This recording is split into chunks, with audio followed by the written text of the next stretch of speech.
morning, Dog Nation. I'm Brandon Adams, and this is DawgNation Daily, the daily podcast for Georgia Bulldogs fans, presented today by Breda Pest Management. As you can tell, we are outside the friendly confines of our DawgNation World Headquarters studios.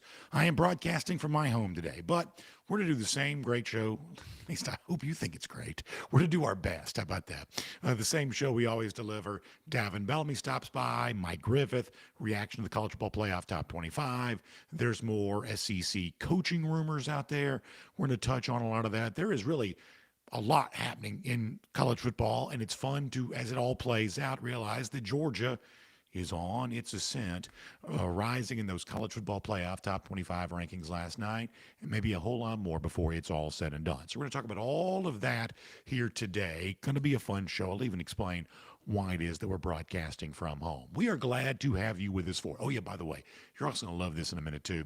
Kirk Herbstreit, for those folks who are criticizing the SEC and maybe not giving teams like Georgia in the SEC the respect that it deserves, you're going to love the very fiery response that ESPN ABC analyst Kirk Herbstreit has given to some of those critics of the SEC. In fact, we'll start with that, and we'll also lead into what that means for Georgia in the coming weeks. It's all on the way, in other words, and we're glad to have you with us for it. It is DawgNation Daily, the daily podcast for Georgia Bulldogs fans, presented by Breda Pest Management, and it begins right now.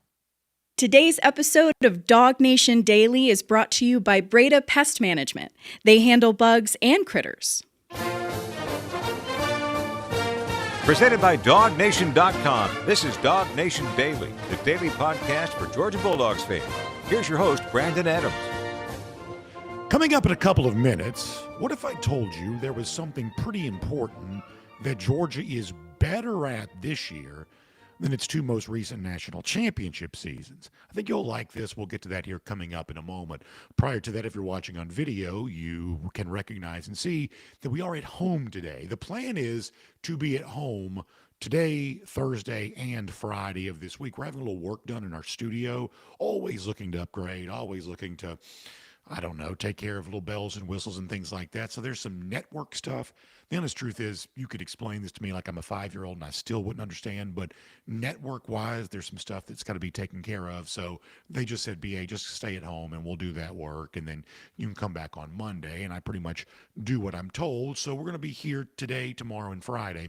But we really think we've got some great shows planned for you coming up over the course of the next couple of days, and obviously great subject matter to discuss. As you know, college football playoff top 25 came out last night. Georgia is on the rise, ascending to number 4 in the rankings, matching where it was in the Associated Press top 25 and the coaches poll going back to Sunday. So not necessarily a surprise, but it is a reminder after beating Texas this past Saturday, Georgia is essentially right where it wants to be. Theoretically, if the season were to end today, Georgia would not only be solidly in the college football playoff, but it would get one of those coveted top 4 spots. It'd have a bye. It is just as solidly in the field as any team could be here right now, even though there's a lot of chaos happening around it when it comes to the SEC. Texas last week ranked number 10 after losing to Georgia. They fall all the way to 17. They're basically out, you would think, of the college football playoff race. Alabama, after having been 4 last week, loses to Oklahoma. They drop down to 10. Overall, there's tons of SEC teams in this college football playoff top 25, but there is a lot of movement around the SEC, and you're left to wonder, well, gosh, it seems like the SEC's got 5, maybe even 6 college football playoff contenders. How many teams can the league get into the playoff? And that's an interesting question, but as long as Georgia keeps winning in terms of the overall fate for UGA, the answer to that question might not matter very much. But as you know, it does not stop critics of the SEC from wanting to rail against and whine and complain and, just cry tears over what they feel like is an SEC bias. You've seen this before. And when these non-SEC fans claim SEC bias and cry about SEC teams being given some unfair respect, we think it matters to Georgia because we think that sort of thing runs the risk of not giving Georgia the full credit it's due for the wins it's compiling. When Georgia goes through the schedule that it's been through, finding a way to pull out and win these games, ranked opponents such as Tennessee on the road, 17-0 run in the fourth quarter to beat 6th-ranked Ole Miss, and of course what it did to Texas on Saturday, we think Georgia deserves some respect for that, and the other SEC teams that are battling the same way, we think they deserve their own respect for that kind of thing too. Oftentimes it doesn't quite come, but we think the respect is due to Georgia no matter what. And it is with that in mind that I think you'll like what ESPN analyst Kirk Herbstreit has said, because Herbstreit's got his own podcast now, and he's doing it with Joey Galloway, his former Ohio State teammate. And the subject on that came up of SEC bias. And for those of you who get tired of all the critics and the complainers as it relates to the SEC, you're going to love Kirk Herbstreit here. Now, there may be reasons at times when you don't always love Kirk Herbstreit, but you are going to love this as he really lets these folks have it. Now, before I play the clip, let me also tell you this, that the actual clip itself, I've shortened it down to about a minute, a little longer than some clips we might play, but it's about a minute. I shortened it down from about 3 minutes, and I had to edit out multiple expletives. I'm talking about some big expletives too. We're pretty family friendly around here. We bleep pretty much everything. In this case, I just, it was one of those things where I could just completely take them out. So I took them out, and this is some of the big, expletive words. This is like some of the R-rated expletive words. Herbstreit goes on a tirade. He's clearly bothered by the people who criticize him for this, and he has a tendency to be a little thin-skinned about that. But for those of us who watch what Georgia's doing in the SEC, and we say, how about Georgia gets the respect it deserves for the way that it just marched through this SEC schedule, going 7-1, and that the SEC gets the respect it deserves from the College Football Playoff Selection Committee overall, something, by the way, that it still probably didn't get last night. With all that in mind, you will love Herbstreit's clap back at those who think that somehow the committee's biased in favor of the SEC. This is Herbstreit on the side of the Angels as far as we're concerned. Here he is from a recent podcast. These idiots that say, how much do people pay you to say this? Like, we're talking about the sport. We're talking about what we care about. Do whatever you want to do. I'm just saying, based on what the Sagarin ratings, the AP, the coaches poll, everybody recognizes the depth and the challenge of the SEC. You can hate that. You can make fun of that. Do whatever the hell you want with that. That's the reality of the sport. That's the reality of the world. You can live in fake world, but the reality is this sport, we're trying to get the best 12 teams in. By the way, we were accused of this when we didn't have the SEC on ABC. At some point, aren't you idiots going to realize that the people in the NFL that draft these players, they pick a lot of SEC players. The AP voters, that's east to west, north to south in the country, they're all voting. This is not AP writers from the SEC region. Everybody votes. The coaches, east to west, north and south. Everybody recognizes the SEC is a step ahead of everybody else. Why is this so hard for people to put your arms around? Wake up. It's a reality. So I think that's great from Kirk Herbstreit. If you listen closely to the clip, you can hear Joey Galloway in the background. Oh, that's the Nonstop podcast. That's the name of it. I think it's great from Herbstreit. In the background, you can hear Galloway, and he's laughing. And the reason why he's laughing, as I told you before, the actual tirade itself was like 3 minutes long, and it was tons of expletives, all kinds of curse words that instead of bleeping them, I just edited them all the way out. But he goes on a tirade. He calls the critics of the SEC idiots twice. I love it, and I think it's great because, for the Alabamas and the teams like that, they can worry about making the field. But in terms of what Georgia has done, I just simply want Georgia to get the credit it deserves for going 7-1 throughout its SEC run here, because we think that's a pretty amazing performance to be through the SEC slate with only a single blemish. What an amazing run that is for the SEC. And yet also, when you bring this back to Georgia, the context here too is because of how Alabama is being treated, dropped so far on the heels of a loss to Oklahoma, the way that other SEC teams are getting maybe a skeptical look on them, you can't put this in the hand of the committee. Now, we do believe that by beating Texas, Georgia should have and probably has clinched a spot in the college football playoff. But at the same time, given how the committee behaved last night, and we'll talk more about this throughout the show, given how the committee behaved once again last night, you don't want to do anything if you're Georgia to put this in the hand of the committee. You want to keep winning, and you want to have the right teams lose so that you can not just advance to the regular season, but get yourself into the SEC championship game, win the SEC, get a top 4 seed, get a bye.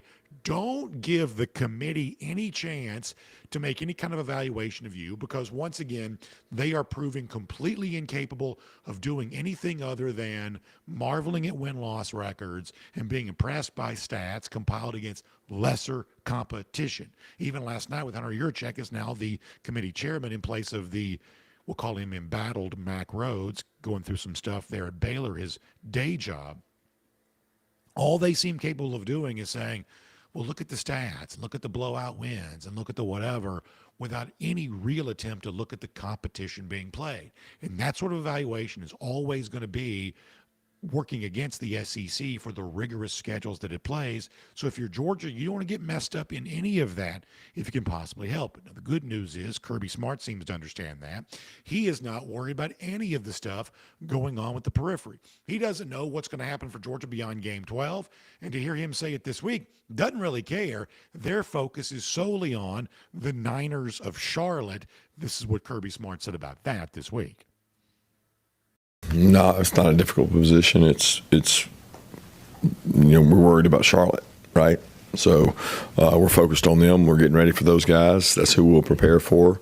The next week we'll have, a plan for the following week in terms of, people breaking things down and things like that. But it's not a difficult time in terms of that because we're worried about getting better.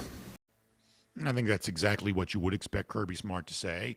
But while he's worried about getting better and thinking about this week's game, there is at least one long-range, not quite projection, but one look ahead that he's willing to do. And I do think this should matter for Georgia fans. And this is one of those conversations that's fun for Georgia fans to have with each other. And I don't know that there's necessarily a truly wrong answer. You can cite some evidence on either side of this about whether or not Georgia should want to be 11-1 and be like, say, the 5 seed going into the playoff, not having to play the SEC championship game, or whether or not Georgia should want to get to the SEC championship game and benefit from what perhaps would come its way from a CFP standpoint if it were to play in that game.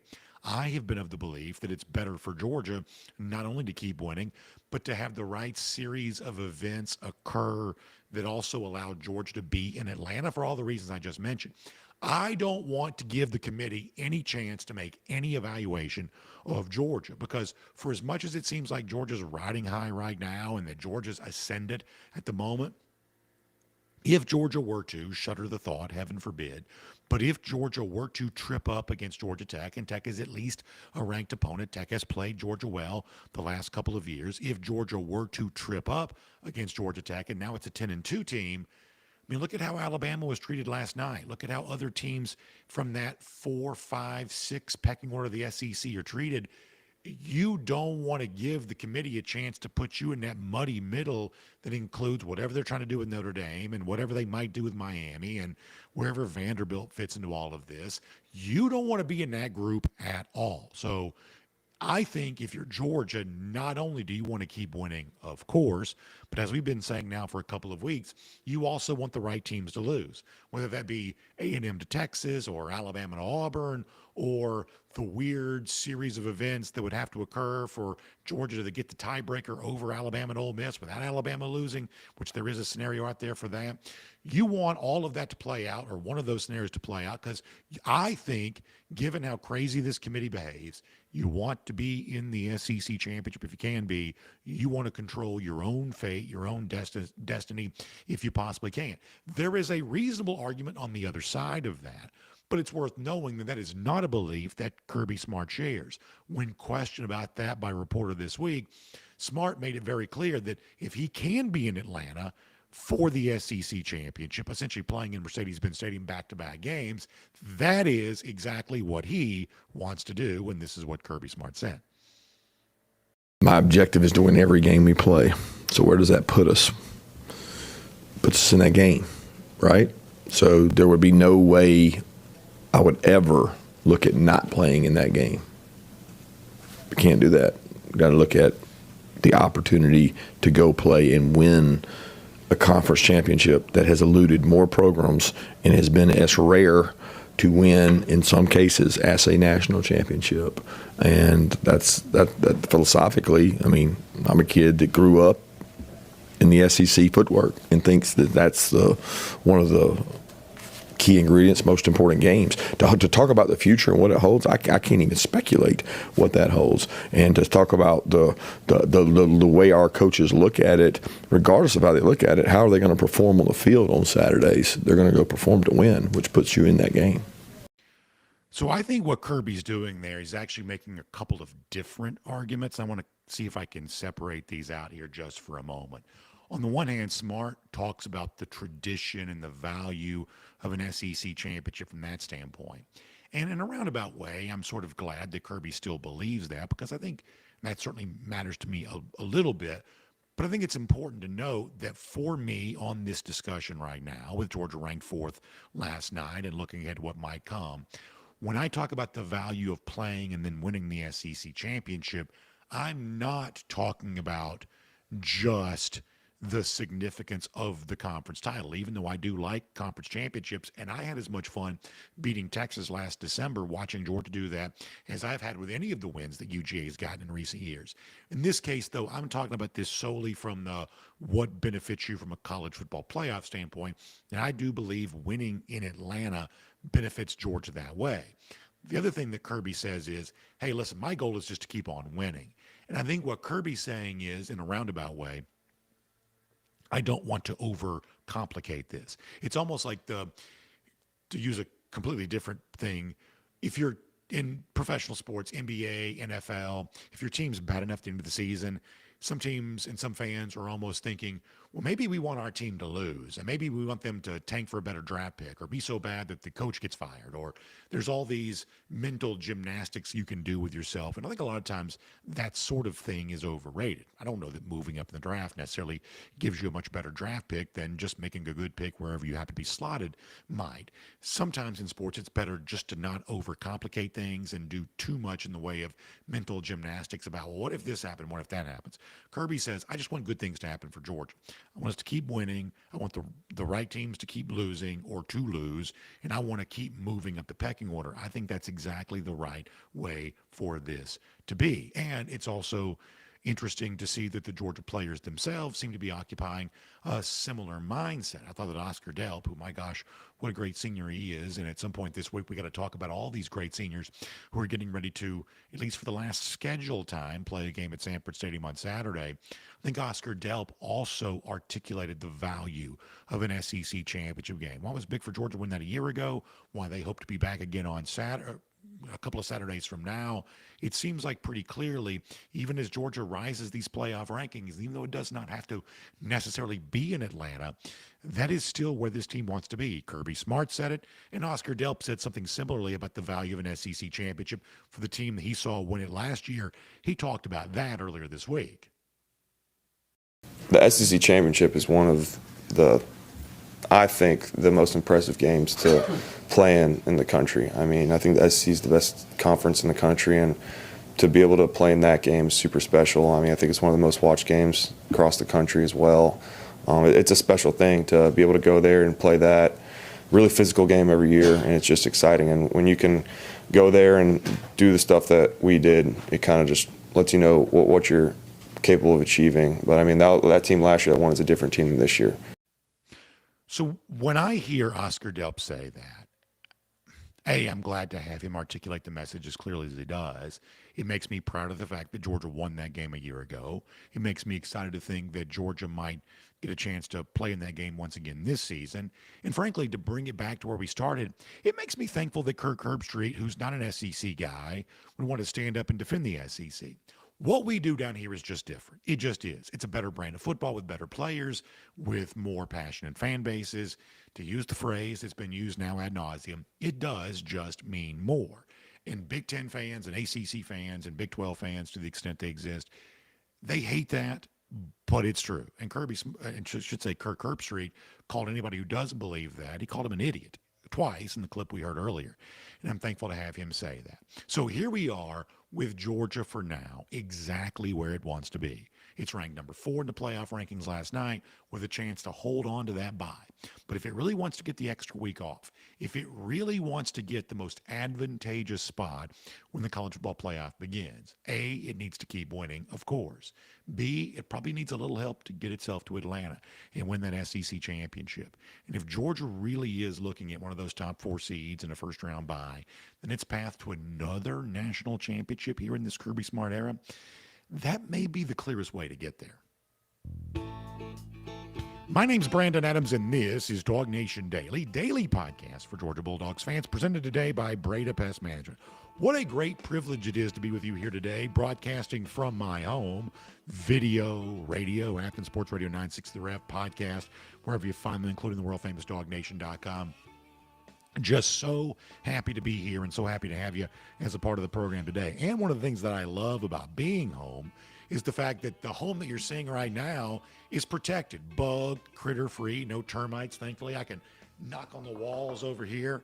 There's no wood-destroying organisms tearing those things up. And the reason why is because my friends at Breda Pest Management protect my home from that. They keep that from happening, and I am very thankful for all of that. I'm very proud of the sponsorship that we have with Breda Pest Management, the relationship we have with them, the fact that they are also a partnership for me in my own home too. And what I love is how much Breda Pest Management has grown over the years, because I got to give you some update on some stats. We like throwing around stats around here.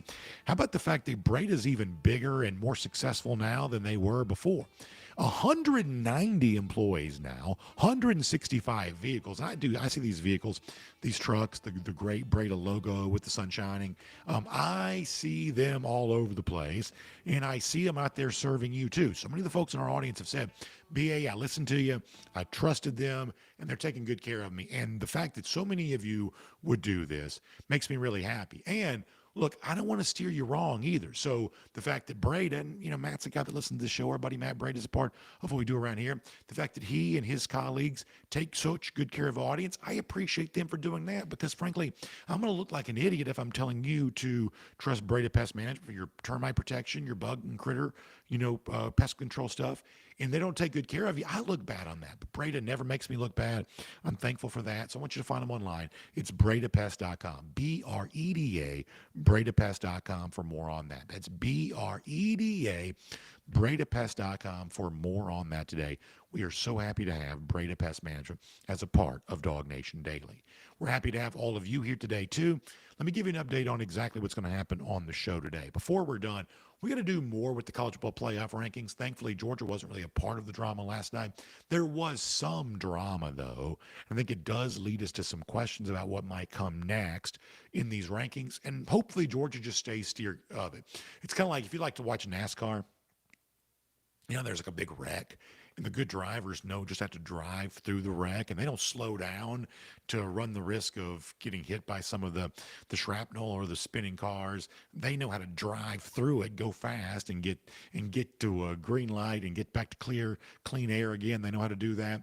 Well, that's what we're going to try with Georgia to do too. Get through the wreckage, get through the catastrophe, and just see if they can stay away from the drama. Not always necessarily, easily done, easily said perhaps, but we're going to see if Georgia can do that. But we will talk about some of the drama that is ongoing with all of this here before the show is done. And Davin Bellamy joins us.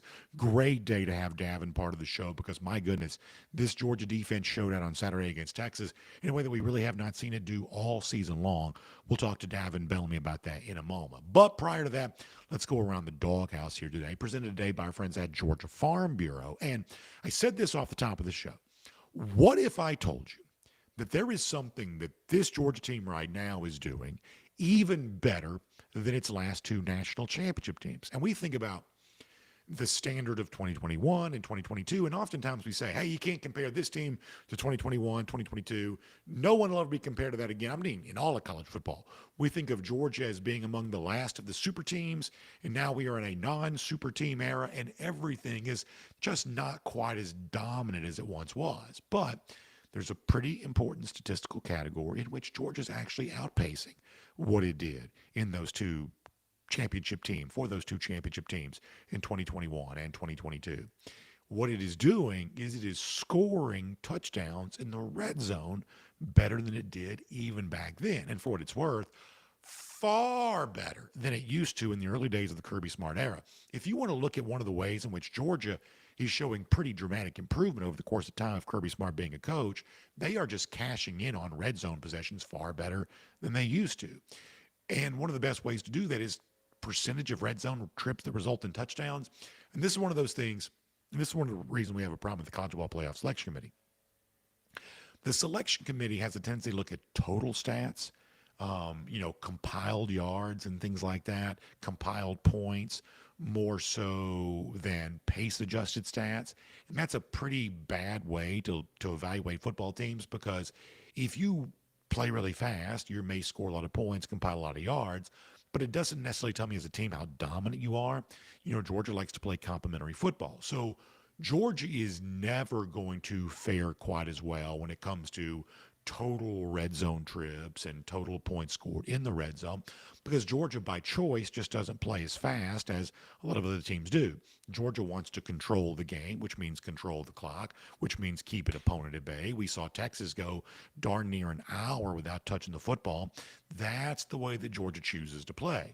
So a better measurement for Georgia is not necessarily total points scored in the red zone or total red zone touchdowns or even total trips to the red zone. A lot of it's going to be when you get to the red zone, how many times do you cash in those trips, not just with field goals, but with touchdowns? And a number like that, Georgia is just doing very well this year. And this week, when Kirby Smart met with the media on Monday, he was asked, Kirby, how come y'all are so good at that right now? And this is the answer that Kirby Smart gave. Ability to run the ball. I mean, at the end of the day, guys, do your red area stats, and if you struggle to run the ball, you're going to struggle in the red area. There's nowhere else to go. You can't throw it up there in the 10th row. You gotta go through somebody's face, and that's hard to do for a lot of people, and it's hard to do for us. But we're committed to it. And same way on defense, you got to be able to stop them from doing that. And I think Gunner's legs have helped with that. Creativity on offense with Bobo, his staff, John Lilly in particular helps with the red area. They've done a tremendous job. This is one of those where Kirby's probably sandbagging just a little bit. He does mention Mike Bobo, John Lilly there at the end, and he doesn't go into much detail about what that is. My point is, there is clearly something else going on here other than, well, we're just a pretty good running team right now, and so therefore we're running into the end zone for these red zones. The truth is, I don't have a breakdown of, how many rushing touchdowns Georgia's had inside the 20 versus how many passing touchdowns they've had. Honestly, my research doesn't always go quite so deep, but I do have a couple of numbers I can give you. When you look at Georgia right now, Georgia is third in the SEC in percentage of red zone trips that result in touchdowns, 78.3%. Y'all, that's a terrific number. That's a terrific number of red zone trips, percentage-wise, that result in touchdowns. And Kirby's like, well, we run it pretty well right now, and Gunner's legs help with this. And that part's true. But if you go back to 2022, Stetson Bennett had 10 rushing touchdowns for Georgia in 2022. But that year, Georgia was only sixth in the SEC in percentage of red zone trips that resulted in touchdowns. And that was just 68.67%, which is not a bad number necessarily. And it was a national championship number overall for a team that also averaged 40 points per game. But it's still not cashing in at the exact same clip. Similar situation in 2021 when Georgia was even worse. Not necessarily bad, but it was eighth in the SEC. That's bottom 50th percentile, with just 60.87% of red zone trips resulting in touchdowns. So it's almost like Kirby is not trying to give away necessarily what Georgia's doing to capitalize on these red zone trips, but it's more than just, as people like to say, man ball. This is more, they are not tush pushing their way to all these red zone touchdowns. Some of it is Gunner Stockton, and the rushing touchdown against Texas and the rushing touchdown against Ole Miss. Those are as good as anything you're ever going to see. That's true high-level athleticism. But also, they've been pretty creative with how they scheme some of these tight ends open in the red zone, and some of the stuff they've done from Zachariah Branch and, some of this kind of stuff too. You've also had guys just make some dynamic plays every now and then. That there is more going on here than just 3 yards in a cloud of dust. But if you're thinking about Georgia and what the horizon could look like for the rest of the season, it's at least interesting to point out that on what I think of is pretty important stat, how often you get in the red zone, do you actually come away with a touchdown as opposed to settling for a field goal or maybe getting no points at all. Georgia's a lot better at that right now than they were in either 2021 or 2022, 2 seasons in which they won the national championship. Something kind of interesting to consider. And we'll make that Around the Doghouse, presented today by our friends at Georgia Farm Bureau. Now, as I've told you before, I love my home. I love being at home. And I'm sure your home feels the same way to you, which means you want to protect your home. And when you think about protecting your home, one of the things that comes up is your insurance. You got to have home insurance. Calamities can happen all the time. You legally have to have, auto insurance. And when you're thinking about these insurance products, or maybe like life insurance too, something else you probably need to consider for those that you love, who you choose to work with matters. And my suggestion would be, why wouldn't you want to work with friendly folks who take good care of you, who, when you pick up the phone and have some sort of complicated insurance-related question, they're going to have a good answer for you. That's what our friends at Georgia Farm Bureau do. They're Georgian just like you, in communities just like yours in Georgia. That's why we say Georgia Farm Bureau is always the home team. Folks from hometowns just like yours who are serving homegrown people and just honestly, just good old Georgians taking care of Georgians. That's what Georgia Farm Bureau is all about. So if you've got insurance needs, auto, home, life, something like that, I want you to reach out, give them a call today, 877-404-1050. That's 877-404-1050 or online, gfbinsurance.com. Make sure you check out Georgia Farm Bureau. They'll take good care of you. You can find out why what we've been saying for years is as true now as it's ever been. Georgia Farm Bureau is always the home team.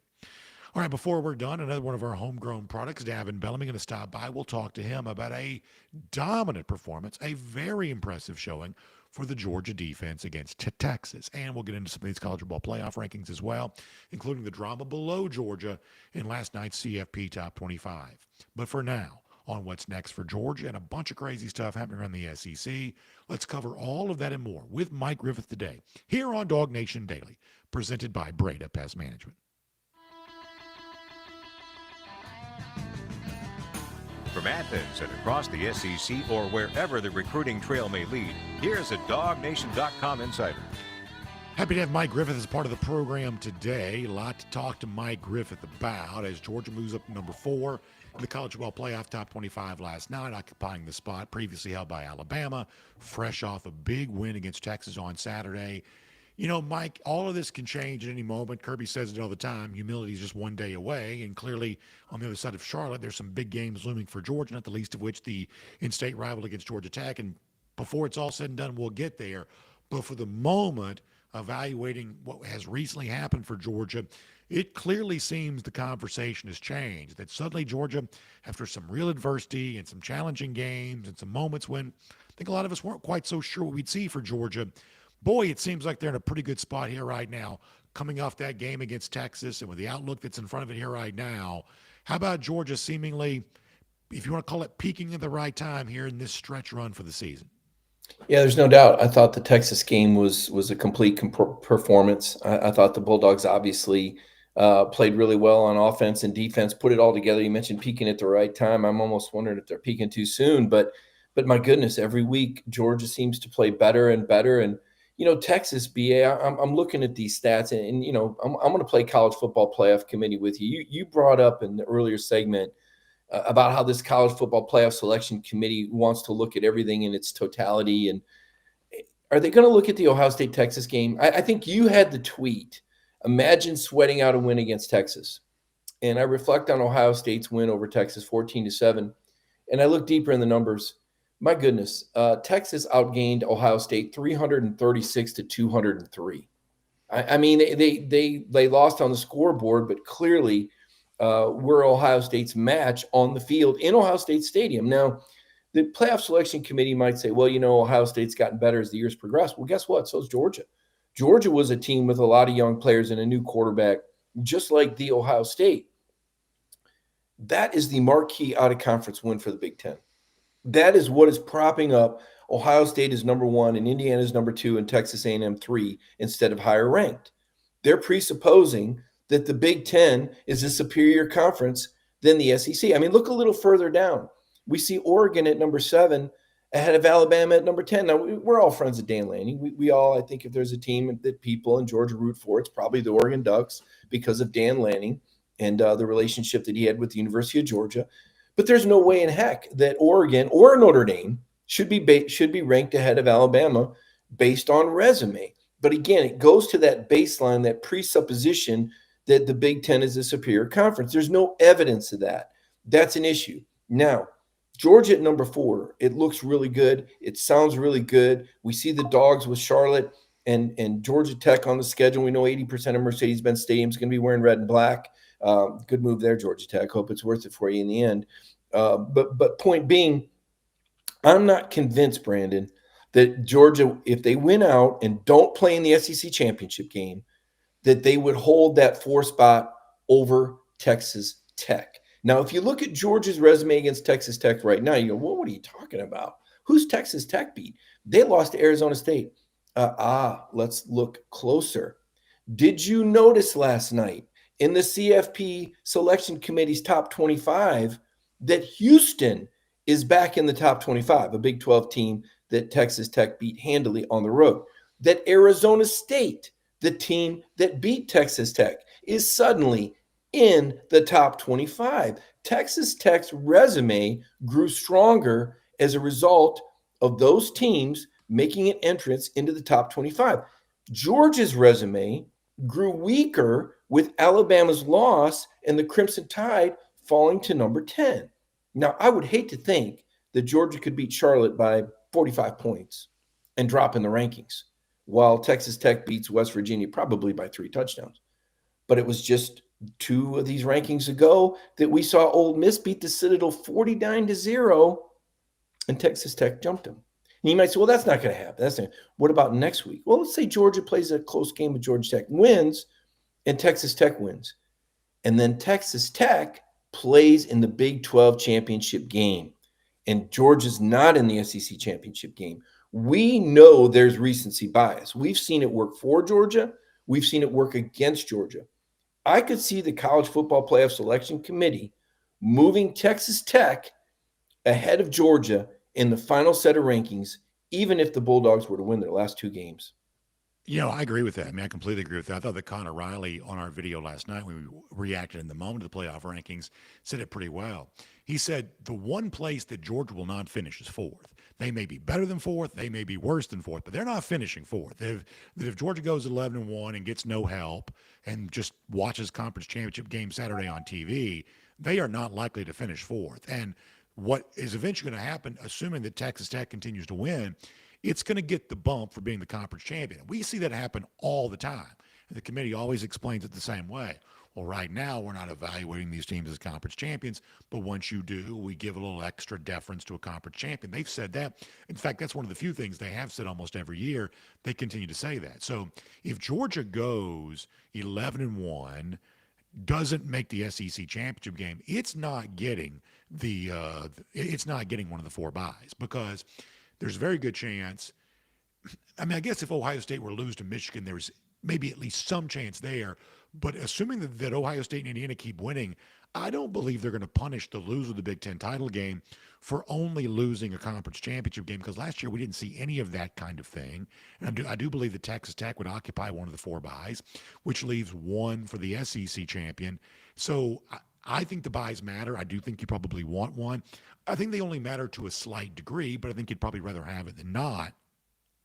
But you are not getting it without playing on conference championship Saturday, I don't believe. I believe the 4 teams that get the byes will all play on conference championship Saturday. It's the SEC champion. It's likely to be Ohio State and Indiana.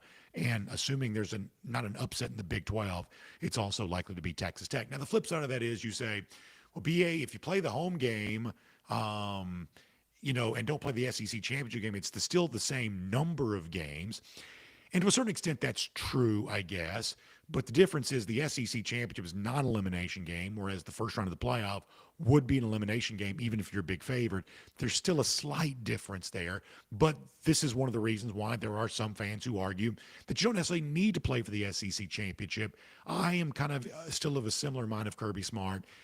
I don't think you want to overcomplicate this. I think you want to keep winning, and I think you want to get some help and be the SEC champion too, if you can help it, because there's a lot to be gained by winning that trophy. Yeah, and looking at ESPN projections, and I don't know what to make of the computer models. We can go all day on the relevance of FPI and how accurate it is, but as of now, ESPN says there's a better than 50-50 chance that Georgia plays in the SEC championship game. Now we know the cleanest path is if Texas A&M were to lose to Texas at Texas, or if Alabama were to lose at Auburn. We know that Georgia's next man up, but there is that tiebreaker scenario where Georgia could get in a three-way tie, presuming that Ole Miss beats Mississippi State, and you're sitting there with one loss Ole Miss and Alabama and Georgia in a three-way tie. Well, what needs to happen, right? And like as I understand it, WJOX in Birmingham has broken this down. They're very interested for Alabama, how Alabama could be dealt out. It would take two of three things, right? Two or three things.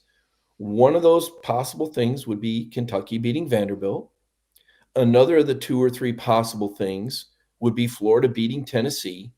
And the other possibility would be Arkansas, I believe, beating, is it Missouri or Texas? If Arkansas I think gets you've got to have winning, Arkansas. Like I think it's more than two or three. I think Arkansas is going to win both if it's remaining SEC. Like it's one of those things where, like, as I saw some of this written down too. It's like 5 or 6 things in total. So I mean, it's not that it can't happen, but it's if you're going to get into the SEC title without Bama or A&M losing, you need a lot of help. Not impossible to think you could get it, but you need multiple things over the course of the next 2 weekends to occur for that to be the case.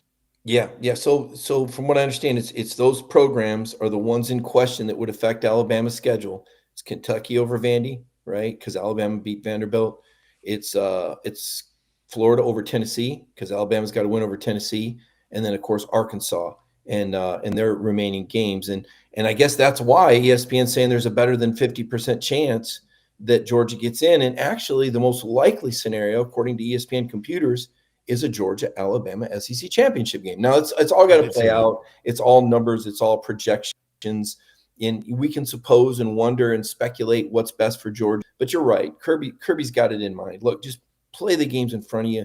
Keep winning. It takes care of itself. If you're not the 4, okay, maybe you're the 5. So now you've got to open up with a home game at Sanford Stadium on December 19th or 20th if you're a 5 seed against the 12 seed, which we know will be the highest ranked group of 5 team right now. I guess Tulane's the latest. We saw South Florida in that position last week, and they go out and lose to Navy, and the week before it was Memphis, and they lose to Tulane. Now it's Tulane that's the project, but you're going to be playing somebody probably from that American Athletic Conference. The selection committee seems to favor them over James Madison, which looks like a dominant Sun Belt team. Yeah, and that looks like James Madison's probably the better team. I believe that James Madison's the best Group of 6 team right now. But as a Sun Belt team from little old Harrisburg, Virginia, they'd have really no chance of getting in. And let me get into you. You are such a wordsmith, and you picked up on the same thing I did. So we have a new committee chairman now, Hunter Yurachek, and unlike the previous chairman, Mac Rhodes, he's using Group of 6 instead of Group of 5. Yeah. Not to complicate the audience, but here's the difference. So it's been the Group of 5 forever, but right now the Pac-12 is kind of transitioning. Remember, they used to be a Power 5. Well, now they're not. And they're not really a group of anything team, right? A group conference right now, because I think there's only 4 of them.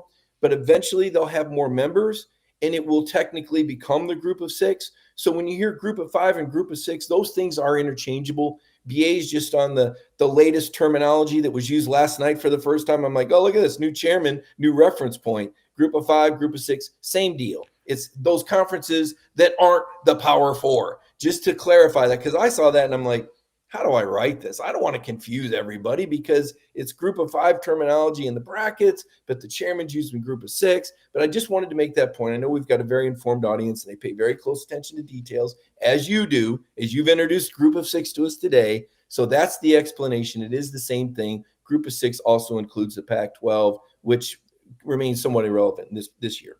So let me squeeze in one more thing before we let you go, and I don't want to, at the risk of getting too far away from Georgia, I do find this to be a fascinating time in the SEC where it is just total chaos with how the rumors of coaching changes and eventually some actual coaching changes are going to impact all of this, with the supposed ultimatum from Ole Miss to Lane Kiffin that Kiffin has now said doesn't exist, but in some form or fashion has to seemingly exist as he decides between staying in Oxford, going to Baton Rouge, possibly taking the Florida job. Eli Drinkwitz has also now come up as a candidate, which I think he probably should. I think that Drinkwitz is a good coach.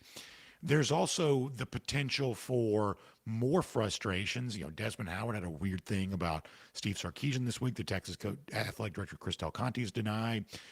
What happens if Josh Heupel loses to Florida on Saturday? What happens if Alabama misses the playoff for a second year in a row? In the midst of a situation where as many as 5, if not possibly a half dozen SEC teams can make the playoff, you've also got maybe that many coaching changes coming in the league too. Mike, as someone who spent, like me, most of your professional life in and around the SEC, have you ever seen this league be crazier than it is right now? No, especially not when you try to plug in the selection committee and how they evaluate the league and the ramifications of the games and playoff spots and things like that. It is pretty fascinating. As far as the ultimatum, I'm pretty close to a lot of those people that are at Ole Miss and Florida right now.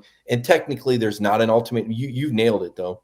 There's technically not like a note on Lane Kiffin's door, decide by X day or move out. But they don't want to move forward in the playoffs unless they know that he's going to be there. And that is the word, the unspoken words is, look, you're going to need to sign this extension, because if we're going to move in another direction, we need to do that, obviously with the early signing day and the portal dates, et cetera, et cetera. So it's not a written ultimatum, but to your point, it is common sense. Now, BA, you do all the question asking, but I want to ask you a question today because we've talked about SEC championship game. And you're so good at your picks on go with the flow that we're going to pick later. If Georgia makes the SEC championship game, you finish the sentence. If Georgia plays in the SEC championship game, they will be playing against blank. I think probably Alabama, because I do think there's a chance that, listen, and I think that Auburn could beat Alabama. I do. I think that Auburn's going to be motivated for that game. It's a night game at Jordan-Hare Stadium. Alabama has not been playing great offensively, so Auburn could beat Alabama. And I know there's a chance they could play Ole Miss, but I think that the simplest thing is Texas A&M, who I do have respect for, they could lose to Texas. Lost to them last year. The game obviously will be in Austin this year, and Texas will want to do something to salvage its season. So the simplest result is Texas beats Texas A&M, Alabama wins, and then Georgia plays Alabama, and Georgia fans can decide how they feel about that, especially with the possibility that C.J. Allen might not play in that game. You can decide how you feel about that, but I believe that's the most likely outcome, I believe. All right. Now, are you like me? Would you agree with me? I'm going to ask a question in your way. Would you agree with me that the last team Georgia would want to see in Atlanta in the SEC championship game would actually be Ole Miss? What makes you feel that way? Because Ole Miss would be going for the revenge factor, and I think they're playing better football right now than Alabama. And when I look at A&M and I look at their schedule and you look at the teams they've beaten, they're kind of below the Mendoza line, and oh, by the way, they were down 30-3 at halftime. And, maybe if that trooper doesn't bump into the South Carolina guys and upset them, I'm going to take it one step. Everybody's talking about the state trooper bumping into the South Carolina games. Change the momentum. It changed the momentum of the trooper. I'm not saying, like Kirby running into a player or anything, but all of a sudden Texas A&M came to life. The trooper bumps into the – I'm not suggesting the troopers should be bumping into players on the sideline. And I'm making somewhat light of it. And I thought that was a horrific act, by the way. The guy should be fired, in my opinion. There's absolutely no place for that. But on the topic of Texas A&M, when everybody's getting all excited about their comeback, at the end of the day, they were down to South Carolina 30-3 at halftime at home. That team does not scare me if I'm Georgia. And if I'm Georgia and Kirby Smart, I know they want to piece Alabama because Georgia is playing so much better than they were playing when they played Alabama. Those were 2 freshman linemen that missed that block. Are you kidding me? Look at this line now. So, BA, that's why I say Ole Miss, because Ole Miss basically got caught up in the moment. The Sanford Stadium crowd came to life. Trinidad Chambliss remembered who he was and where he was and went 1 of 10 passing, and the crowd and the Georgia adjustments overwhelmed him. At a neutral site, that game scares me a little bit more. Well, we'll certainly follow it and see how it all goes, Mike. Thanks for your thoughts on this today. We'll see you later on today for Go With The Flow, presented by R.S. Andrews. We'll have our official picks for what's a little bit of a lighter slate in the SEC this week, but plenty of top games to pay attention to. We'll do that later on today. Mike, by the way, great stuff with Adam McConkey going back to Monday. Thanks for being here today on DawgNation Daily, presented by Breda Pest Management. We'll look forward to our chance to talk to you again very soon. Can't wait to hear from Bellamy. Thanks you. Appreciate it, BA. Let's take a look around the rest of the league. This is SEC Through. Interesting stuff from Mike, and as he says, we'll talk to Davin Bellamy here coming up in just a moment. Prior to that, though, before we do our SEC Through, want to welcome a group of folks that we're very, very proud to have as a part of what we're doing here at DawgNation Daily here right now and around DawgNation as well. It's Retro Roofers. And listen, when it comes to being a homeowner, one of the things that you're always thinking about and always wanting to be paying attention to is, hey, what's the condition of my roof? And, where do things stand with my roof here right now? Because you understand just how much of your comfort and the security that you feel in your home is really traced back to the condition that your roof happens to be in. And that's why we wanted a great roofer to be able to recommend to you here on DawgNation and on DawgNation Daily. And for us, that's exactly what Retro Roofers is. And I think for me, it comes down to their credibility and their track record of success. And that is what they've been able to do. They're in the GAF President's Club. That's, just 6%, or I should say 0.6% of, all of the companies in their category get a chance to be recognized this way, but that's what they are. So you're talking about a unbelievable track record of success overall. They only install architectural shingles. These are the ones that you can recognize when you're driving on the road. They're the ones that look the best, the ones that pop, and also give your home the best overall protection. That's all they work with because they want to work with the best. That's what Retro Roofers is all about. They only register the GAF Golden Pledge warranty on every project, also at no additional cost, which is obviously tremendous savings for you at incredible peace of mind. They go above and beyond all the warranty requirements too. When you have that supervisor that's going to operate the equipment out there, they don't have the supervisor working, but they're going to have a supervisor that oversees the entire thing here. That's what they do. That's the kind of work they are going to be able to provide to you. And they work and they partner with more than 25 insurance companies, providing a 5-year warranty on the workmanship. So all kinds of great stuff there on that. You can check out retroroofers.com for more on that. It's retroroofers.com. The point is this is a company that's going to go above and beyond, working with the insurance company, giving you a lot of folks overseeing the project, making sure all the work is done to a satisfactory level, above and beyond even what you expect. The highest certification, the highest classification. Nobody's doing better work than our friends at Retro Roofers. We're happy to have them here as a part of DawgNation and here on DawgNation Daily. More online, retroroofers.com. That is retroroofers.com for more on that today. All right, let's slide into our SEC through here. And before we get Davin Bellamy, I do want to talk for a couple of seconds about the College Ball Playoff Top 25 that came out last night. 2 big drops from SEC teams matter to me. Texas is essentially done. They were 10th last week, dropped to 17th this week.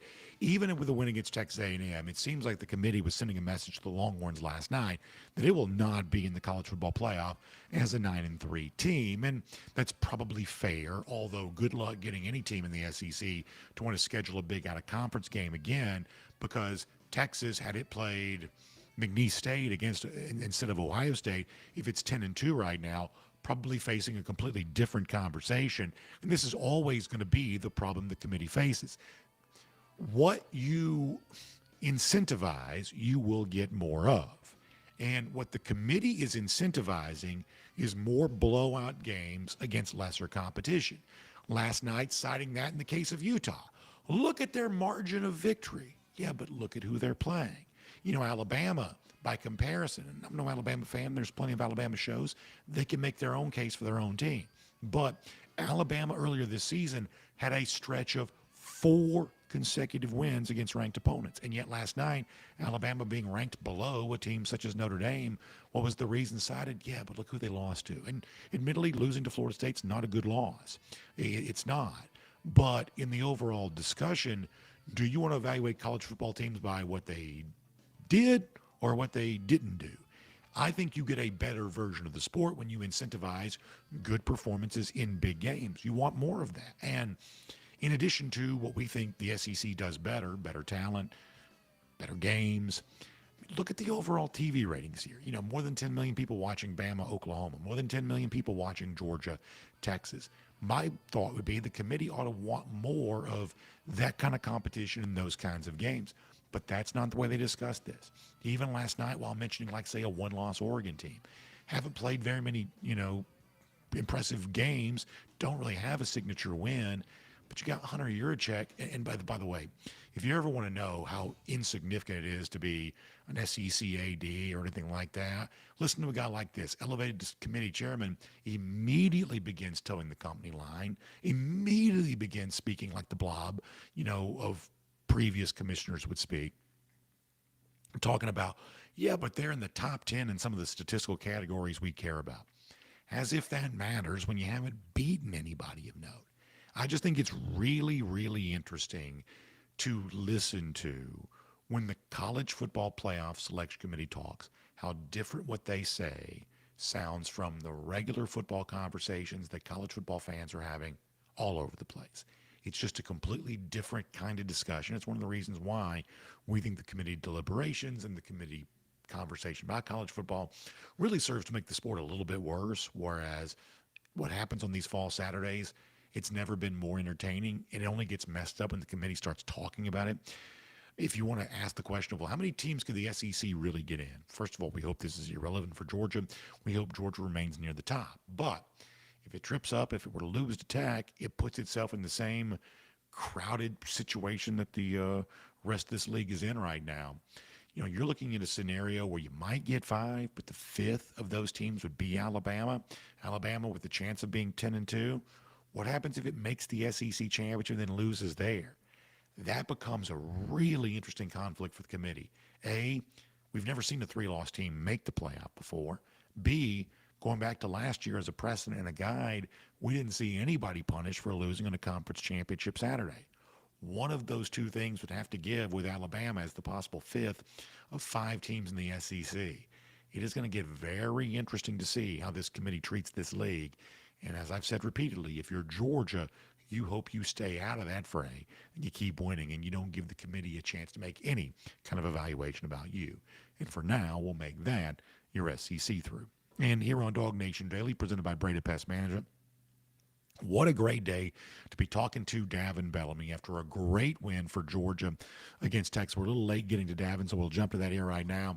Davin, you've been calling for it all year long. You wanted to see better performance from this Georgia defense, and we knew they had it in them. This very talented team filled with talented players, and boy, they really picked a great chance to put it on display. I just thought they were a dominant unit against what is still, even if Art's not quite what he's supposed to be and whatever else, this is still a very good Texas offense. How impressed were you by what you saw from this Georgia defense on Saturday?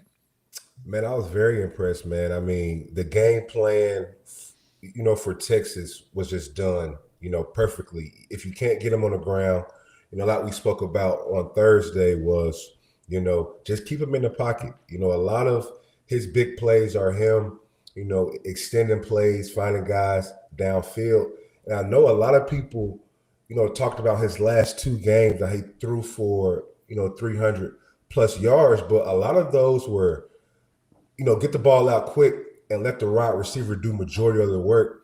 Through my film study, I just saw that, I don't know if it's because he's a young guy and they put so much on his plate because of his last name, but they don't simplify the game for him. He really struggles when you start to do different things on 3rd down, not your normal 4-down lineman. And I don't think his pre-snap and post-snap knowledge is there right now. And I think Georgia just, took advantage of that. We've always, talked about this D-line is not getting a lot of sacks. And I remember a couple weeks ago, I started to see the play calling change where the defensive coordinator, he now understands that I don't have a guy that can just go out there and win the one-on-one and give me, 7 to 10 sacks. So we have to thoroughly break down the tape and put out a 3rd down package of plays that can get us off the field. And we started to see Georgia do that about 3-4 weeks ago. Now that we're in week 9 and you saw it last week, their third down blitz packages is just perfect. And it's allowing guys that can't win one-on-ones to take advantage of, the offensive, play call. So I just think the defense played perfect. Glenn Schumann put a great game plan together, and these guys are growing up, right in front of our eyes. Speaking of growing up, there's some individual players who I just think have really raised their level over the course of the season.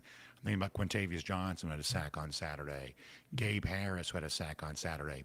DeMello Jones, at the cornerback spot, has the great choke slam style tackle. Right. Kirby's complimented Georgia's physicality. If you've got cornerbacks making tackles like that, then your head coach is well within his rights to call his team physical, as far as I'm concerned. But, the trio that I mentioned, and I could say many more, it's an example of what appears to be a Georgia team that has really gotten better as the season's gone along, because a lot of individual players have raised their level. How impressed have you been with that, the way in which guys who were in an expanded role this season Right. have grown into that role as the season's progressed? Well, now that I'm doing, this film breakdown, I'm breaking down film from week 1 all the way to now. So, I can even notice some of the little things that aren't being showing up, on tape of these guys getting better. And through that, film breakdown, you couldn't really see it translate to the field, but they were doing little things week by week and just, fixing things. Even when it comes to the pass rush games, we try to run games against Bama, and we got guys running into each other, falling on the ground. Well, you saw the pass rush plan last week. We're running games, and they're getting home. Quinn Johnson and Gabe Harris got sacks off games. So that's running the game, with the D tackle. And just like we've been saying all year, reps are your best friend. I don't care. It's only a select few of guys that are coming out of high school. And we're talking about Javion Clowney's, Robert Condichi's, Jalen Carter's, Jordan Davis, guys of that nature. Usually when they step on campus, they're ready to go. But when we start talking about stars, it takes reps to get better. I don't care if you are a 5-star. So if a player is looking better week 8 than he did week 7, then that's a plus. He's supposed to look better. So with a young team just getting reps, the game starts to slow down for you a little bit. When the game starts, you're not as nervous as you used to be. You understand now that if I just do my job, I can make plays. And you're starting to see that this defense is getting real, comfortable. And it's just a great thing to see, especially around playoff time. This defense has always been good at stopping the run. We've been asking for them to get more sacks. But just because they wasn't getting sacks, it doesn't mean they was a bad defense. We've always been able to stop the run. It's just been trying to get off third down. Now that we're finally starting to get to the quarterback, it looks a lot better. Now, there's also still at least room for some concern, and for Georgia right now, a lot of that centers around the health of C.J. Allen. We don't know exactly how long Allen's going to be out. We have reason to believe it's at least going to be a couple of weeks. Kirby Smart has only called it week to week, so no Charlotte for sure. I mean, just deductive reasoning would lead me to believe won't play against Georgia Tech either, which means you're questioning into the postseason now too. And so for Georgia fans, you've come to view C.J. Allen, the linebacker, as a heart and soul type player for you and a very important leader, including a guy that just makes a ton of plays. He's more than just a leader. He's also a top player too. How tough is it going to be, Davin, do you think, for Georgia to weather the storm of, at least for a few weeks, not having C.J. Allen out there? I usually say, next man up, but, he's one of those guys that, you can't just really say that, especially, in the same breath of I've said we've improved our, ways of getting to the quarterback, and he's been included. Another thing that Glenn Schumann has noticed that is, if my D-line can't get there, then let's start blitzing my linebackers on third down, and him and Rajan Wilson have been doing a great job of just attacking their matchups against running backs on third and long when we're blitzing and getting hits, on the quarterback. But he's that eraser. He's wearing number 3 for a reason. He's the leader. So this is a big loss for us, man. But I'm pretty positive that in a Coach Smart locker room, there's a guy that's ready to go. No, I think that's exactly right. And one of the guys we've seen is like Zayden Walker, Zayden Walker, yeah, for sure. Yeah, no doubt. No doubt. Seeing more of him, and obviously guys like Chris Cole and Justin Williams, really good there too. So they've clearly got the depth, but just not the experience that a guy like C.J. Allen brings to the table. Let me switch to the other side of the ball for a moment. We talked about this a little earlier. Georgia is just converting its red zone trips right now at an amazing clip. A lot of that's Gunnar Stockton with his legs. Georgia's running the ball pretty well, but when given a chance to score, this is one of the more efficient Georgia offenses we've seen. And, we talk about defense a lot because that's the side of the ball you obviously were so good on as a player. But to flip it to the other side here for a moment, how impressed have you been with what you've seen Georgia offensively too? They're tough to defend, man. They're tough to defend. The one thing, the number one rule about, playing a mobile quarterback is when you get in the red zone, they are the most dangerous, and I always like to say this stat, because I heard it from Greg Williams, who always try to make sure when we get in the red zone, do not try to go get a sack against a scrambling QB. But he always says quarterback runs go up 80% in the red zone. So when you just have that threat of a quarterback, especially when we start talking about all the weapons that we have, Bobo is doing a great job of just creating shotgun, Gunnar Stockton, Nate Frazier, or Chauncey Bowens next to me, Lucky, or the other avatar, Delt right there. And it puts the linebacker, in a position of, if Gunnar Stockton does this, is he going to hand it off to Nate Frazier? The linebacker has to think about that. But also in that same play, the linebacker, he has to think about, what if he pulls it and runs out the back door? Just not that. He also got to think about, what if he pulls it, act like he's going to run it, and throw it to the first rounder? So it's so many just weapons. And you can't forget, I got a 6'5" receiver in Noah Thomas that I can throw a fade ball to. So just all the weapons. I mean, this staff has done a great job of making Gunner's job a lot easier. He doesn't have to go into Batman mode, a lot. He only does it when he needs to. But he has so many weapons. He has a physical line of scrimmage that if we get in the red zone, I can just hand it off to them and they'll blow you off the ball. So this team has been built perfectly for the style of QB that Gunner is. And speaking from a defensive end, just when they get in the red zone, it's tough. And I always love to compare it to, I know we probably got some young listeners who probably don't remember this, but Dunvick Duckett. When you got that 3-headed monster back there, like the Falcons used to have, back in the early 2000s, it just put the defense in a lot of precarious situations. Well, I'll say one more thing about Gunner, then we'll let you go. When the season began, and going back to his time a year ago, clearly to me, Gunner was a quarterback who could run. And to me, there's a difference between a quarterback who can run and a running quarterback. And I thought that Gunner was probably a quarterback who could run, sneak out and get you a few yards here and there. But I don't know that I saw him as a quote-unquote running quarterback. And he's still not Vic or Lamar Jackson, somebody like that. But my gosh, when you look at the touchdown he got against Texas and the touchdown that he got, the rushing score against Ole Miss, Davin, now, to me, he is more than just the quarterback who can run, who can slip out and get you a couple of yards if you're not paying attention to him. All of a sudden now, he's making guys miss. That he really looks like a true running quarterback. And as you said, especially in that red zone area where the running quarterback becomes even more valuable. Yeah. His style of running, I wouldn't say it's electric like Lamar Jackson, Michael Vick, Cam Newton. Those guys were on a different level. Those guys were superior, athletes. Gunner is just that scrambler where it reminds me of Jalen Hurts. If the opportunity is there, he's going to get in the box. But what we're starting to see late in the season is when he get outside that pocket, he's just doing it very, efficiently. If it's 3rd and 8, I'm going to go get 9 yards and get down. If we're in the red zone and it's about 15 yards, and I can get in the box, I can show you that I can make one man miss and get vertical.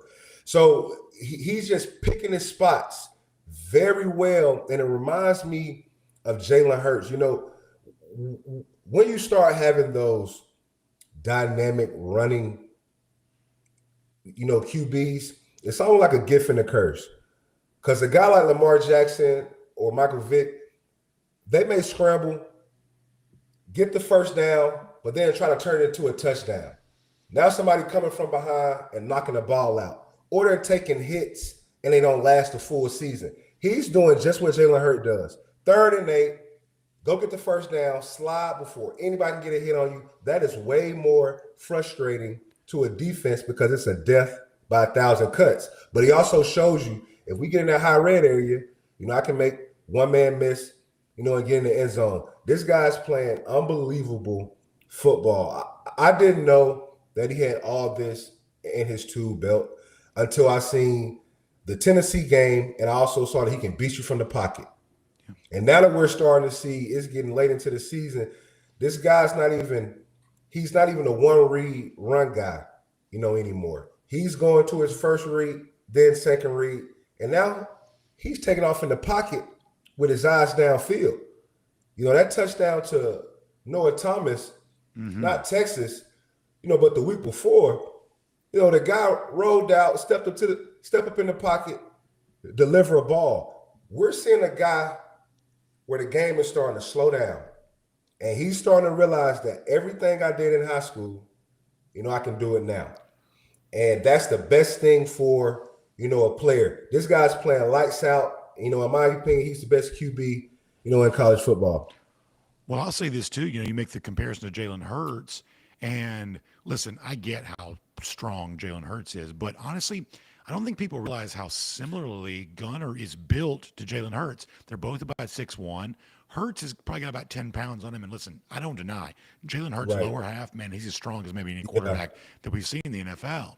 But look at how Gunner's built. Not to get too, you know, into his business. No, for sure. No. He's got big, thick legs. He's got a big lower half too. That Gunner's actually built a little bit more like Jalen Hurts, I think, than some people probably realize. Yeah, and that's what I'm talking about. I mean, when you look at his lower half, I mean, this guy is, you know, put together. He's not the quarterback that's in the weight room on Monday squats doing the arm band. He getting up and he's the squat with the D lineman.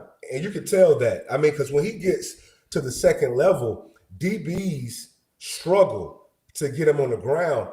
And that also helps when he's in the pocket. It's hard. Some quarterbacks are easy to sack, and some quarterbacks are tough to go down. Cam Newton, Jalen Hurts, Ben Roethlisberger, Gunnar Stockton. I mean, I could just go on and on. So even when he takes sacks, he's able to muscle his way back to the line of scrimmage where it's not detrimental, you know, to the drive. You know, it's a 1-yard gain or it's not a loss at all. So even his preparation, you know, in the weight room, and that's what I heard, you know, he lifts with the guys. You know, he's not one of those QBs that doesn't want to sweat and just want to do resistance band. He want to squat. You know, he want to deadlift.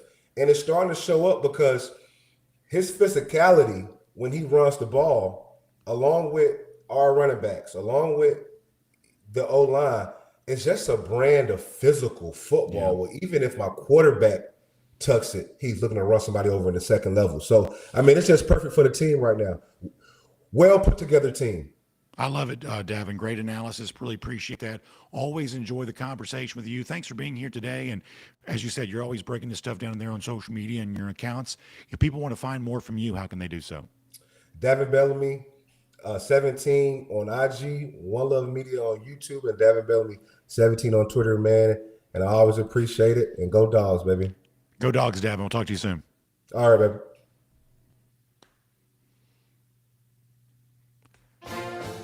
Great stuff there from Davin Bellamy. Really interesting analysis. And, yeah, I mean, I think that the Gunnar Stockton, Jalen Hurts comparison is a little bit more accurate than maybe some would have eventually imagined. Now, before the season began, I called for them to do some tush-push stuff. They're not really doing that. And by the way, I guess the Detroit Lions, maybe they figured out the tush-push on Sunday. We saw that in the NFL. But I called for Georgia to do the tush-push. We may not see that, but they're still a little bit more Jalen Hurts game to Gunnar Stockton's game than maybe people perhaps realize. So fun stuff there from Davin Bellamy on that. Also, I got a special golden shoe I want to give out today. There's a guy named Bud Hanley, incredibly nice man. Had a chance to meet him at DawgNation on Tab last week. United States Navy veteran, also employee of the Minnesota Twins. He worked for them, and what is a special tradition among armed service members, the sharing of the coins in a way of really just an incredible kind gesture to me. I've been lucky enough to get a few of these over the years from many of you. Bud sharing his with me this week that also pays respect to his current employer, the Minnesota Twins. This was a really awesome thing for me. I've also got this in my hand here today. Bud, among many who made a long trip to get to our DawgNation at Large event this past week. We had folks coming from Utah and Oregon, and Bud came down from Minnesota. I'm telling you, DawgNation on Tap is one of the great things we've been able to do, and a really kind gift here as well, celebrating Bud's time with the United States Navy, and of course his employment there with the Minnesota Twins too. So really appreciate that. Great stuff. We'll give Bud a golden shoe, and to everybody who traveled far and near to be with us at DawgNation on Tap last week. How about our lousy, stinking Gators? We'll give you Gator Hater Updater here. 1,838 days. That's how long it's been since Florida's beaten Georgia. That is our Gator Hater Updater. Y'all have a great day. We'll see you back here tomorrow. And I'm by here, from my home. DawgNation Daily, presented by Breda Pest Management. Thanks for being here today. Hope you'll come back again tomorrow. And on video, time now for the R.S. Andrews cool down. R.S. Andrews, when you want to turn to for your air conditioning, heating, plumbing, and electric needs. They'll show up on time. They'll do the work that's promised for the price promised. They'll take care of you and all of that. One thing about being at home is we can't go quite as long with our comments, but we'll try to give you a good full, comment section here today and see how you're doing. But we got to bounce pretty quick on some of this. So let me start on Facebook today because I probably don't start on there enough. And then we'll go. Miriam Corbin, appreciating that. Yeah. So this was the coin from Bud. Kind of a cool thing. Let's see if I can get that on camera. And you saw the close-up picture a moment ago. A really cool thing. And I've been gifted with several of these over the years. I have great respect for our armed services. Our good friend Van West shared one of his coins with us back on the DawgNation cruise back in April. And there have been several of those over the years that I collect and keep in a special place. And I've said this before, and this is not like lip service for me. The fact that so many people, either veterans to our armed services or people who are active duty right now, in some cases even throughout the years in harm's way, the fact that they've been a part of it. In fact, we've had folks who can't even tell us where they are sometimes, but they'll email in and, where they are may be top secret because they're doing special missions, things like that. You wouldn't believe some of the stories that we hear, but I am so flattered by all of that because, as I say before, I feel like I do important work if people who are doing real work are listening to me while they do. And so for folks who've been stationed various places and, for folks who have a great history of serving our country, the fact that they would choose to be a part of our show, man, that is a big deal to me. It is a big deal. Sperlin says, welcome to Facebook, BA, which, listen, I'm glad to be here. I'm glad to be here. Miriam Corbin says her daddy was a Navy man back in World War II in the Pacific. Yeah, that's awesome. That's awesome. We're very proud of those ties. We really are.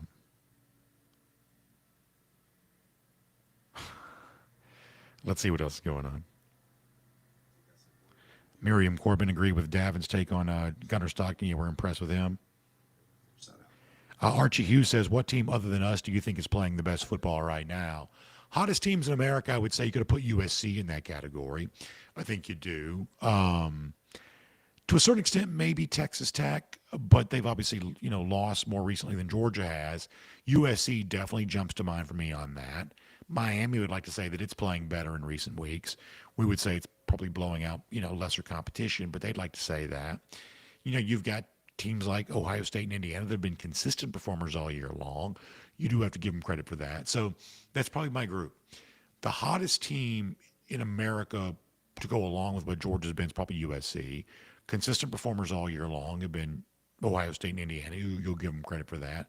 And, Notre Dame would like for you to believe they're making a push right now. Really, Miami and Notre Dame both would like for you to believe they're doing that coming off those early season losses.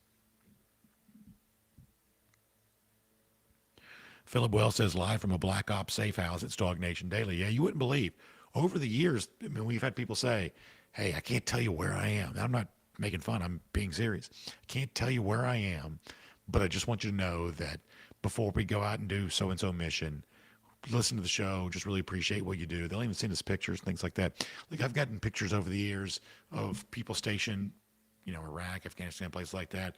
They'll hold up the flags and they'll show that and they'll send those to me. You wouldn't believe what that means to me. Really means a ton. We do have some breaking Falcons news. Okay, please. After a further medical evaluation, it has been determined that Atlanta Falcons quarterback Michael Penix Jr. will undergo season-ending surgery for a partially torn ACL. So there you go, partially torn ACL.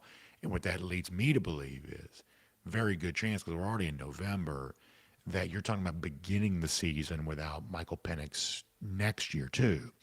And what does that mean for Atlanta? Because they can get out from underneath Kirk Cousins' contract at the end of this season, and you would presume, just given the dollar amount, that's what they would want to do. That is a lot of money tied up into a backup quarterback. So does now Atlanta go and get the stopgap type quarterback? Or you have to at least consider this a possibility for what could be a new decision-making regime. Do they even value Michael Penix the same way this previous did? It's all going to be on the table for Atlanta. What a mess that is. Lane Kiffin to the Falcons? Yeah, there you go. Jay Swain says, I missed the first few minutes of the show. What was the explanation for Robert Home? So they are doing some, what I'm being told is network work to the studio. They are improving the network. We've had a couple of flickers online the last few months. You may have noticed that. So they're doing some work related to that sort of thing. And I don't understand that at all. Anything related to that is not my expertise. All they said was, BA, just be at home for a couple of days. And so I'm going to do that. So we tried to find a nice position. You get a little Christmas decoration going. I will tell you that it's a little bit tricky because we have the starting of some Christmas decorating. But for instance, we got trees up, but no ornaments on the trees. So we have what is essentially a half decorated house. So trying to find a good angle to shoot from today.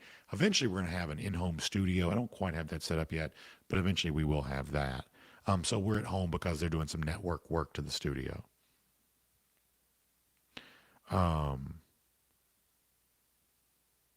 Ken Holcomb says, due to lack of competitive opposition, I can't give Ohio State much respect.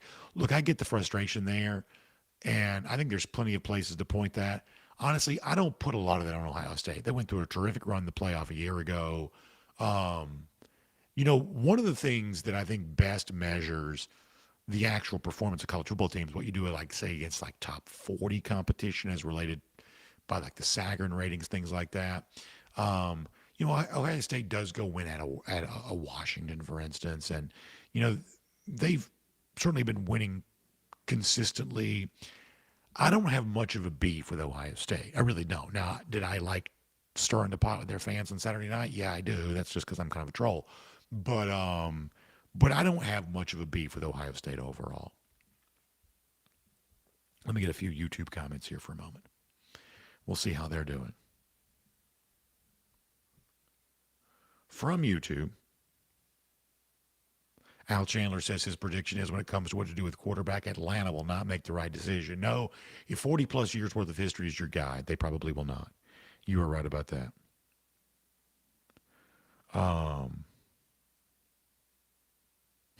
Jonathan Aaron says that I'm at home the rest of the week if I told the help to come at lunchtime now. Yeah, there is no domestic help, unfortunately. No domestic help. Foster Moss says, do you think the offensive line will finally win the award this year?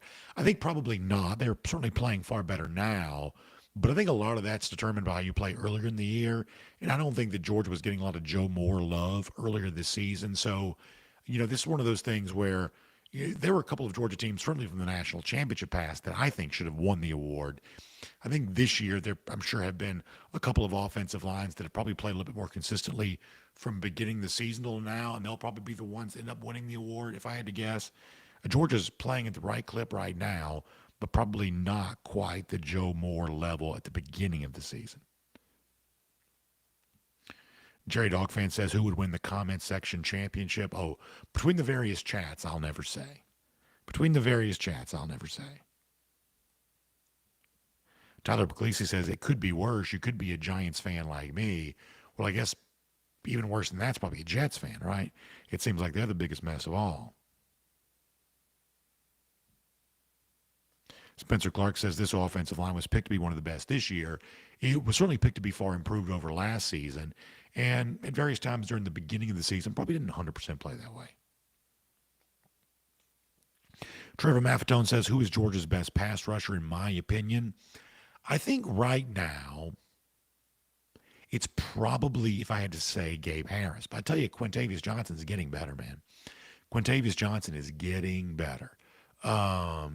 And don't be surprised in a big moment if Zayden Walker doesn't come shining through on something like that before the year comes to a close.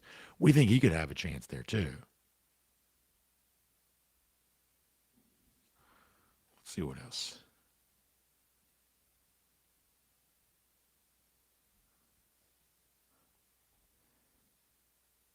Enlightened Boomer says, I don't pay any attention to the NFL. No, I don't pay very much attention to that either, to be honest with you. I am a college football man through and through, but I still watch it. And you can't help but be alive and know some stuff about the NFL, right?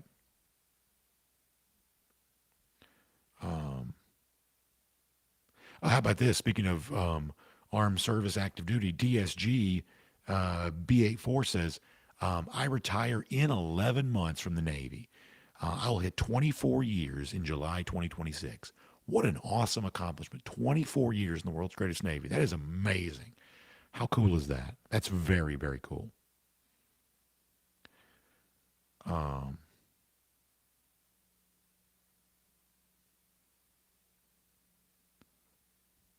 Let's see what else.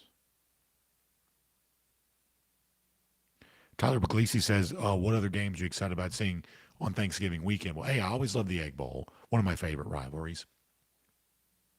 Love that.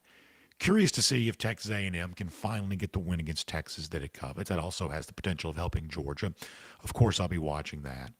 But man, to go back to somebody mentioned Ohio State earlier, hard not to be engrossed by what's going to happen between Ohio State and Michigan.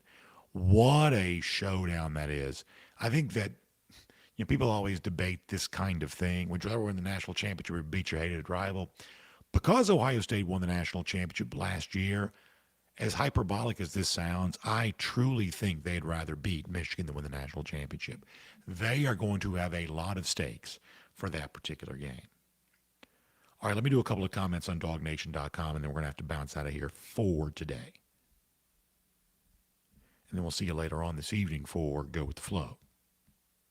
All right, at DawgNation.com. Checking in for some comments.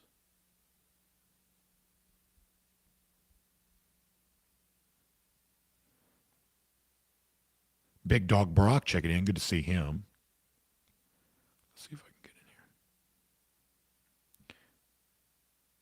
here. Yeah, so another one of the our armed services folks who's been in harm's way over there, but checked us out on the show, and I appreciate that. Savannah Bryan says, if you look at the top 5 quarterbacks with the best Heisman odds against top 25 teams, this is a good stat. He says Gunner has the highest quarterback rating, 94 out of all 5. Listen to this. I actually saw this too, and I'm glad you bring this up.